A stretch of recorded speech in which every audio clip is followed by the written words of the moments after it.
Rishikesh Advanced Pain Clinic, Noppimayam Surgery Duram. For appointments 9155515563. Okay, coming to the TV shows అన్నమాట. TV షోస్లలో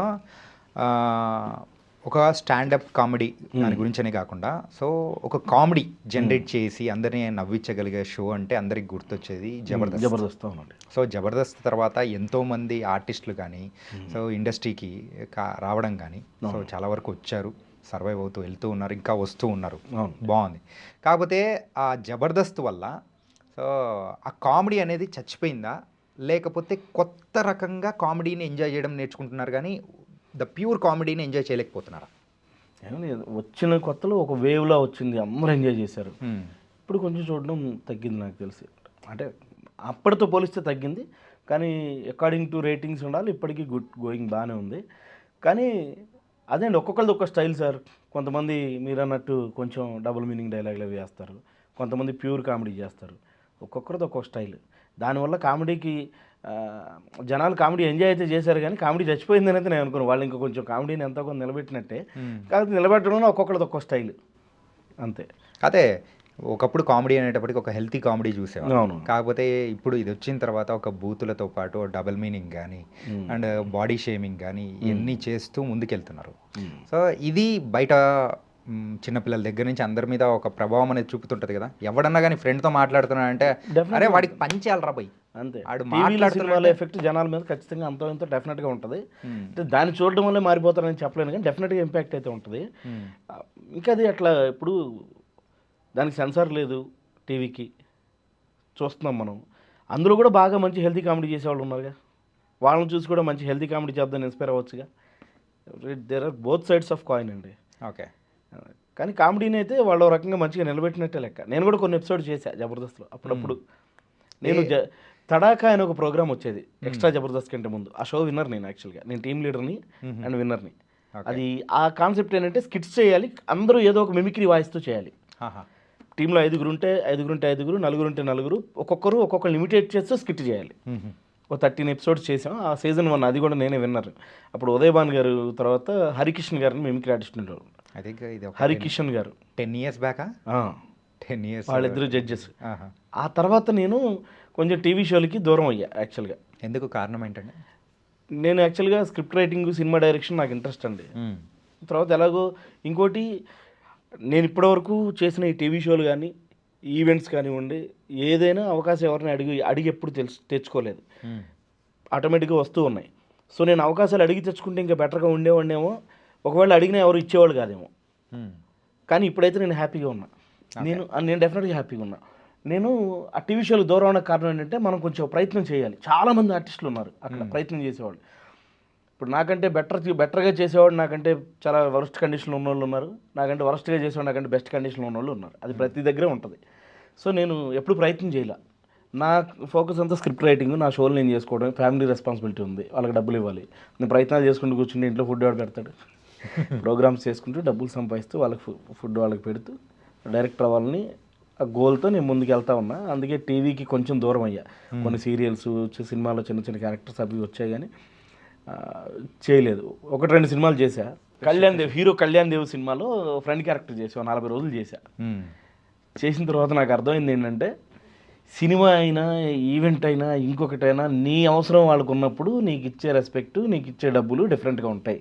నువ్వు అవకాశం అడుక్కుని వెళ్తే అసహ్యంగా ఉంటాయి. అది మా కజిన్ ప్రొడ్యూసర్ ఆ సినిమాకి. మా కజిన్ ప్రొడ్యూసర్ కాబట్టి ఆ సినిమాలో నాకు ఛాన్స్ ఇచ్చారు. కొంచెం దూర బంధు ప్రొడ్యూసర్. చేశా 40 రోజులు క్యారెక్టర్ చేశా.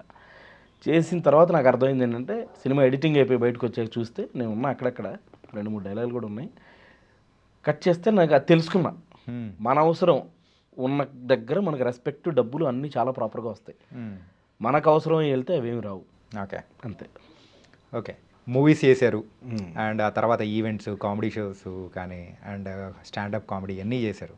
కాకపోతే ఒకసారి మీ మిమిక్రీలో సో మా కోసం ఏదైనా వినిపిస్తే ఇంకా హ్యాపీగా ఫీల్ అవుతాం. షూర్ అండి. నేను ఎన్టీఆర్ గారిని ఇమిటేట్ చేస్తుంటా, జూనియర్ ఎన్టీఆర్ చాలా తక్కువగా వింటాం మనం వాయిస్ ఇమిటేషన్స్లో. ఆయన్ని నేను ఇమిటేట్ చేయడం ఇట్లాంటి ఒక ఇంటర్వ్యూలో చూసి రాజమౌళి గారు నాన్నగారు ఆఫీస్కి పిలిచారు. నేను విజేంద్ర ప్రసాద్ గారు వాళ్ళ ఆఫీస్ నుంచి నాకు ఫోన్ వచ్చింది. వాళ్ళ ఆఫీస్ నుంచి నాకెందుకు ఫోన్ వచ్చింది, వెళ్ళి ఆయన అప్రిషియేట్ చేసి మళ్ళీ ఎన్టీఆర్ గారి డైలాగులన్నీ విన్నారు. సో వాటిలో ఒక ట్రెండ్ చెప్తాను మీకు. ప్లీజ్. వాడు కనబడితే నిప్పు కణం నిలబడినట్టుంటుంది, కలబడితే ఏగు చొక్క ఎగబడినట్టుంటుంది, ఎదుటబడితే చావుకైనా చెమట దార కడుతుంది, బాణమైనా బంధుకైనా వానికి బాంచనవుతుంది. ఇంటి పేరు అల్లూరి, సాకింది గోదావరి, నా అన్న మన్నెం దొర అల్లూరి సీతారామరాజు. అలాగే స్టేజ్ మీద మాట్లాడతారు. స్టేజ్ మీద ఎన్టీఆర్ గారు మాట్లాడినప్పుడు, ఏ చిత్రానికి వెనకొని నడిపించిన నా అన్న కళ్యాణ్ రామ్ గారికి, అలాగే ఏ చిత్ర విజయంలో పాలు పంచుకున్న ప్రేక్షక దేవుళ్ళందరికీ, నా అభిమాన సోదరులకి, ఇలా స్టేజ్ మీద మాట్లాడేటప్పుడు చిన్న వేరియేషన్ ఉంటుంది. అలా ఎన్టీఆర్ గారు, అలాగే నేను సచిన్ టెండూల్కర్ వాయిస్ బాగా చేసేవాడిని. టెండూల్కర్ వాయిస్ బాగా చేస్తుంటే శివారెడ్డి అన్న ఒకసారి చూసి బురిడి అనే సినిమా ఉండింది ఈవీవి గారు, అందులో సచిన్ది చిన్న రిక్వైర్మెంట్ ఉంటే నేను ఇప్పుడు విజయవాడలో ఉండేవాడిని. అక్కడి నుంచి అన్నయ్య పిలిపించి డబ్బింగ్ చెప్పించారు. సచిన్ ఒక యాడ్ వచ్చేది మన చిన్నప్పుడు, when I was 16 years I missed my first century, but when I went to England I kept a lot of concentration on the ball and I get my first test cricket century. Boost is secret of my energy అని ఒక add వచ్చేది. ఆ add చూసి imitate చేసేవాడిని సచిన్ టెండూల్కర్ని. అలాగే పోసాని గారు, రాజా I love you రాజా, ఇందాక నుంచి చూస్తున్నా ఎవరన్నా వాయిస్ చేయమని అడుగుతామని, అడగలేదు, ఇప్పుడు నేనే చెప్తున్నా ఐ లవ్ యూ రాజా. చాడిక్కా ఇప్పుడు భరత్లో మాట్లాడుకుంటున్నాం, ఎవడాడు రబ్బరు ఉన్నట్టు కోపం వస్తుంది. అలాగే జయప్రకాష్ రెడ్డి గారు, దీనిలో కూడా చూడండి ఇమిటేషన్లో కూడా దిర్ ఆర్ వేరియేషన్స్ అండి. అంటే మనకు సినిమా డైలాగ్ న్యాచురల్గా చెప్తే నవ్వు రాదు ఆడియన్స్కి. ఏమిరా సమరసింహారెడ్డి, ఢిల్లీలో కాదు సీమ సందులో చూసుకుందాము, నీ పితాపము నా పితాపము, అరే థాయ్ ఏనాడైనా తల్లి రొమ్ము ఫల తాగినాడా వాడు అన్న. అరే బానేంద్ర జయప్రకాష్ రెడ్డి గారిలో చెప్పాడు. కానీ నవ్వాలంటే యాందిరయ్యా ఏం చేస్తానా, పట్ట పగలు మిట్ట మధ్యాహ్నం దున్నపోతుకు వాళ్ళు వింటున్నా దున్నపోత, ఇలా అంటే నవ్వు వస్తా. సినిమా డైలాగ్ న్యాచురల్గా చెప్తే ఎప్పుడు నవ్వు రాదు. There should be some experiment అండి. ఆ ఎక్స్పెరిమెంట్ చేసినప్పుడే నవ్వు వస్తుంది. సో అలా నేను ఇంకోటి చేసే వాయిసెస్ ఒక 20 చేసినా 30 చేసినా పర్ఫెక్ట్గా చేయాలి. మనకి ఇచ్చిన 15 నిమిషాలు 20 నిమిషాలు గ్రాప్ చేసుకోవాలి. మనం 100 వాయిస్లు చేసేసి అందులో 10 మ్యాచ్ అయ్యి 9 మ్యాచ్ అవ్వకుంటే బాగుంటుంది. అలా perfection is very important. Perfection is very important. ప్రతి దాంట్లో కూడా అంటే ఆ మనుషులు వచ్చి అలాగే మాట్లాడరు, వేరే మనిషి వాళ్ళని ఇమిటేట్ చేస్తున్నాడు, బట్ ఆ ఇంపర్సనేషన్ అనేది ఆ ఇంపాక్ట్ అనేది దగ్గరగా ఉండాలి. దగ్గరగా ఉంటే బాగుంటుంది, ఓకే, దూరంగా ఉంటే పెద్దగా బాగోదు. కానీ అన్ని వాటికంటే నాకు బాగా నచ్చింది జయప్రకాష్ గారి. జయప్రకాష్ రెడ్డి అసలు పర్ఫెక్ట్ మ్యాచ్. అంటే ఆయన లేరు కానీ మన మధ్యలో వారి ముందు కూడా వారిని ఇమిటేట్ చేశాను నేను. ఆయన ముందు ఆయన ఇమిటేట్ చేశాను, కానీ ఎగ్జాక్ట్గా దింపారండి. అయితే 100కి 100% అన్నట్టు. సచిన్ గారిది అప్పుడు చిన్నపిల్లలు కాబట్టి మాకు అంత ఐడియా లేదు. అలాగే వేణుమాధవ్ గారు, మా వేణన్న, ఆయన మిమిక్రీ ఆర్టిస్టే. ఆయన ముందు ఆయన ఇమిటేట్ చేశారు వేణుమాధవ్ గారు. చాలాసార్లు కలిసేవాళ్ళు. ఆయన మిమిక్రీ ఆర్టిస్టులకి ఏదైనా మీటింగ్స్ అవి ఉంటే ఆయన గెస్ట్గా పిలిస్తే మిమిక్రీ వాళ్ళ కోసం ఎక్కడికైనా వచ్చేవాళ్ళు. ఆయన్ని అరే ఏం రావు సో నీకు పూర్ణలు ఎక్కున్నావు అన్నం ఇచ్చేస్తావు, నేను ఎవరు తెలుసా, నల్ల తాసు లెక్క నాయకి చంపేస్తా, నేను తొడగొడితే మెరుపులు వస్తాయి తెలుసా, నేను పోతాన్నా, లవ్ యూ అన్నా, థ్యాంక్ యూ అన్నా. ఇలా ఆయన ముందు చాలా సెలిబ్రేట్ చేశాను. ఆయన బాగా ఎంజాయ్ చేసేవాళ్ళు. ఇంకా ఆల్మోస్ట్ ఇప్పుడున్న వాయిసెస్ అన్నీ ఉంటాయి. ఇప్పుడు రెగ్యులర్గా మనం మిమిక్రీలో వినే వాయిసెస్ అన్నీ రెగ్యులర్గా చేస్తూ ఉంటాను. బట్ దేర్ ఈస్ ఒక కాన్సెప్ట్తో చేసినప్పుడు దే విల్ ఎంజాయ్ అండి. ఇప్పుడు రాజశేఖర్ గారి వాయిస్ ఉంది, చాలామంది చేస్తారు ఒరిజినల్ వాయిస్, అదే నేను చెప్తా ఉన్నాను అని చెప్తారు. ఆయన గోరింటాక్ అనే సినిమా చేశారు ఆ మధ్య. సార్ సినిమా బాగుంది అని మాట్లాడమంటే అప్పుడు ఏం మాట్లాడతారనేది నేను క్రియేట్ చేశాను. ఓకే, అదే నేను చేసిన గోరింటాక్ బాగుంది, అందరూ చెప్పినారు బాగుంది, నేను జీవిత చెప్పారు కదా బాగుంది, నేను గోరింటాక్ బాగుంది కాబట్టి తర్వాత సినిమా కూడా బాగుంటుంది, దాని పేరు కరివేపాకు, ఆ తర్వాత తమలపాకు కూడా రావచ్చు. ఎందుకంటే ఈ మధ్య తెలుగు సినిమాల పేర్లు మిర్చి, మసాలా, మిరపకాయ, త్వరలో శనక్కాయ రావచ్చు, తప్పే ఉంది. RX100, నెక్స్ట్ బజాజ్ చేతక్, ఇంకో ట్రెండ్ స్టార్ట్ అయింది ఈగ, కందిరీగ, ఓసరవల్లి, త్వరలో తొండ, ఆ తర్వాత బల్లి. అవి కూడా యానిమల్సే కదండి, ఇవి యానిమల్స్ అవి యానిమల్స్ పెట్టచ్చు కదా. ఇప్పుడు ఈ లేటెస్ట్గా గురుగారితో సినిమా వచ్చింది త్రివిక్రమ్ గారిది, గుంటూరు కారం, నెక్స్ట్ తెనాలి డబుల్ హార్స్ మినపగుళ్ళు రావచ్చు. టైటిల్స్ లేవు సార్. గుంటూరు కారం పెట్టినప్పుడు తెనాలి మినపగుళ్ళు పెట్టకూడదా, నువ్వు కూడా మామిడి పళ్ళు పెట్టకూడదా? సో అలా అంటే దిస్ ఈజ్ కాల్డ్ కామెడీ అండి, మన నవ్వొచ్చేలాగా మాట్లాడడం. అలాగే నేను ఒక షోలో ప్రోగ్రామ్ చేస్తున్నప్పుడు ఆడియన్స్కి ఫస్ట్ చప్పట్లు కొట్టమని అడుగుతారండి స్టేజ్ పెర్ఫార్మర్స్. ఎప్పుడైనా చూడండి, అది మా వీక్నెస్ అనుకోవాలా, అది ఉంటేనే మీరు ఎవరైనా చప్పట్లు కొట్టండి we beg for that sometimes, but కొంతమంది రెస్పాండ్ అవ్వరు. అక్కడేదో ఒక కాక్టైల్ పార్టీ జరుగుతుంది. నేను చెప్పాను, సార్ మన ఇండియాలో జిఎస్టీ లేదు రెండింటికి, ఒకటి పెట్రోల్కి 2 చప్పట్లకి, దయచేసి చప్పట్లు కొట్టండి, జిఎస్టీ లేదు అన్న. ఆడియన్స్లో ఒక ఆయన లేచాడు, హలో మిస్టర్ లిక్కర్ మీద కూడా లేదు తెలుసా అన్నాడు. నాకు అలవాటు లేదండి అన్న. అనగానే అబ్బా నువ్వు జెంటిల్మెన్ తమ్ముడు అయితే అన్నాడు. అంటే నాకు కొండం అలవాటు లేదండి అన్న. అప్పుడు అలాగే ఇలా నవ్వొచ్చేలా మాట్లాడడం స్టాండప్ అవుతుంది, కామెడీ అవుతుంది. ఈ కామెడీలు రకరకాలు ఉన్నాయి మీకు చెప్పినట్టు, ఒక్కొక్కళ్ళు నవ్విస్తారు, ఎవరి స్టైల్ వాళ్ళది. ఒకడు పంచ్ చేసి నవ్విస్తారు, ఒక డబుల్ మీనింగ్ చేసి నవ్విస్తారు, ఒకటి యాక్టింగ్ చేసి నవ్విస్తారు. అన్న ఏంటంటే ఇట్లా మీకు ఇచ్చే టైంలో ఆ షోలో ఏదైనా కానీ సో ఫుల్ ఫ్లెడ్జ్డ్గా 15 మీకు అసలు విషయం చెప్పాలి.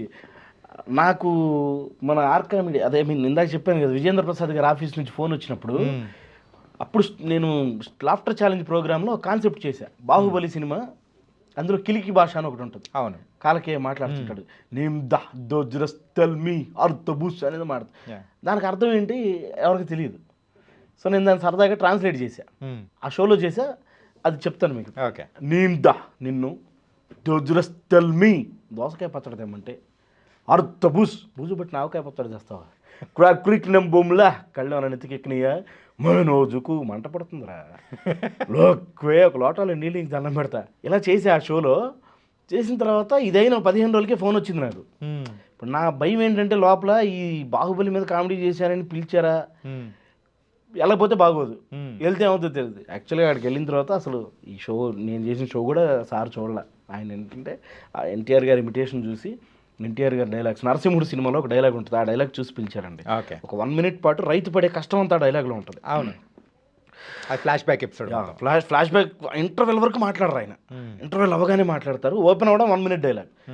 రేయనక పగలనక ఎండనక వాననక వాగనక వరదనక రాయనక రప్పనక దుమ్మనక తుప్పనక ముళ్ళనక ముంపనక పురుగనక పామనక కోడి కోత కుయ్యగానే నాగలెత్తి పొలం చేరుసాలు పట్టుకుంటారు వేసు దిక్కు దిన్నుదుగాలేసి నీరు పెట్టి దమ్ము చేసి విత్తు నాటి పైరు పెంచి పస్తులుండి పుస్తలెమ్మి మందు చల్లి కలుపు తీసి కాపు కాచి ముసలి ఇముతక మా నాన్న పిల్ల చెల్ల ఇల్లంతా ఏకమాయ్ కోత కోసుకుప్ప నూర్చి బస్తా కత్తి బండి కట్టి పట్నం తెచ్చి మిల్లు కొచ్చి బేర మాడి కాటా కత్తి పైకమంతో లెక్క కట్టి కళ్ళ కద్ది కట్ట కట్టి పక్కనెట్టి అలసట్టంతా తీర్తానదకప్పట్టు అడిగితే ఆరుగాను రైతుబిడ్డ నిత్తరంతా చెమట చేసి వెనకేసిన సొమ్ముని వెనక్కి తిరిగేలోపు కాజేయడానికి నీకెన్ని గుండెలురా.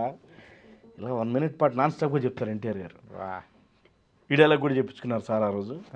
సో అదొక మంచి మెమరీ అండి, మంచి ఎక్స్పీరియన్స్. అలాగే దీంతో పాటు కొన్నిసార్లు ఏమవుతుందంటే ఇన్సల్ట్స్ అవుతూ ఉంటాయి ఆర్టిస్ట్. ఇన్సల్ట్స్ ఎలా అవుతాయంటే, ఇది నేను పర్టికులర్గా మీరు అడగకపోయినా ఎందుకు చెప్తున్నా అంటే, నాకు నా లైఫ్లో గుర్తుండిపోయిన పెద్ద ఇన్సల్ట్ ఇది. ఓకే, నేను ఆర్టిస్ట్గా అప్పటికి 2016 or 17 ఆ టైంకి ఒక 2500 ప్రోగ్రామ్స్ పైన చేశాను నేను. ఒక కాలేజ్ ప్రోగ్రామ్ చేస్తున్నాం, వాళ్ళకి యాంకర్ని పిలిపించారు. ఆ అమ్మాయి అప్పుడే ఏదో టీవీ షోల్లో కనపడుతుంది, కొత్తగా సంవత్సరం నుంచి కొన్ని టీవీ షోల్లో అక్కడెక్కడ కనపడుతుంది. అప్పటికి నేను 16 ఏళ్ళ నుంచి ప్రోగ్రామ్స్ చేస్తూ ఉన్నా.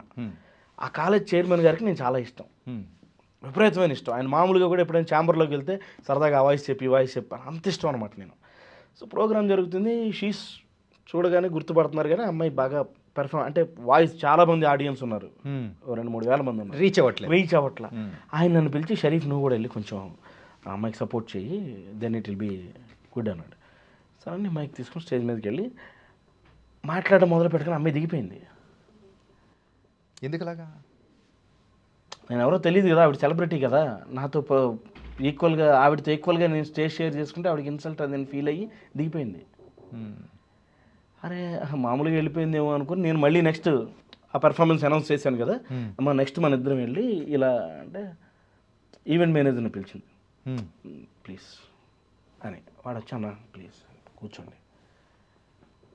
వాడు అని ఎందుకన్నానంటే మళ్ళీ ఈవెంట్ మేనేజర్లు అందరూ హట్ అవ్వకుండా, అబ్బాయి నా ఫ్రెండ్, ఓకే, అందరినీ అన్ను, he's my friend. Okay, yeah